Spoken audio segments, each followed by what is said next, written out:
இந்த அரசியல் மாற்றம் என்பது ஒரு தலைமுறை மாற்றம். அதேபோல தலைவருக்கு பிறகு இந்த இயக்கத்தை வழிநடத்திய தங்க தலைவி புரட்சி தலைவி அம்மாவுடைய கொள்கையும் அதேதான்.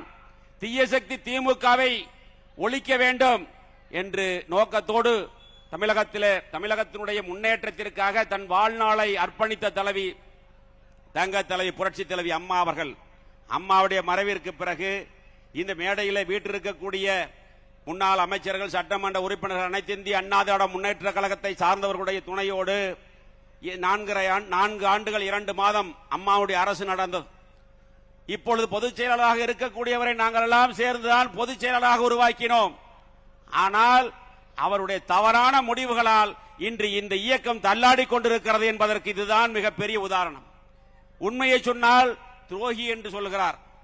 உண்மையை எடுத்து சொன்னால் யார் துரோகி என்பதை நீங்கள் புரிந்து கொள்ள வேண்டும். திராவிட முன்னேற்ற கழகத்தோடு சேர்ந்து ஆட்சி அமைக்கலாம் என்று சொல்வது சரியா என்று இந்த இயக்கத்திலிருந்து விலகி இன்று தமிழக வெற்றி கழகத்தில் இணைத்துக் கொள்ள வந்திருக்கக்கூடிய ஒவ்வொரு தொண்டனும் நினைத்து பார்த்துத்தான் இன்று புரட்சி தளபதி தலைமையை ஏற்று இங்கே இந்த இயக்கத்தில் தங்களை இணைத்துக் கொள்ள வருகின்றிருக்கிறார்கள் என்பதை நாம் எண்ணி பார்க்க வேண்டும். 42 ஆண்டுகள் இயக்கத்தில் உறுப்பினராக இருந்து 25 ஆண்டுகள் தீவிர அரசியலிலே இருந்தவன் நான். பல்வேறு உள்ளாட்சியிலே பல்வேறு பதவிகளில் இருந்து புரட்சி தலைவி அம்மா அவர்கள் அடையாளம் காட்டப்பட்டு 5 ஆண்டுகள் போக்குவரத்து துறை அமைச்சராக பதவி கொடுத்து அழகு பார்த்த தாய் புரட்சி தலைவி அம்மா அவர்கள்.